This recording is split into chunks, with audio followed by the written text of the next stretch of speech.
Saan nga sila Daddy?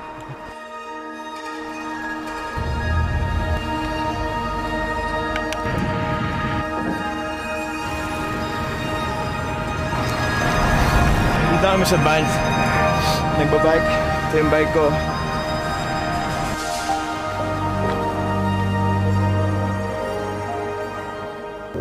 Medyo malamig lang kanina pero kaya naman, lalo na if ganito kaganda yung tanawin.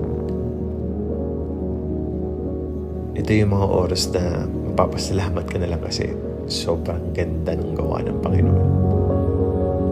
At tipong mag-zone out ka kasi sobrang blessed na nararanasan mo siya at nandun ka, hinihingan mo yung lugar na yun. Yun lang. Gusto ko lang share sa inyo.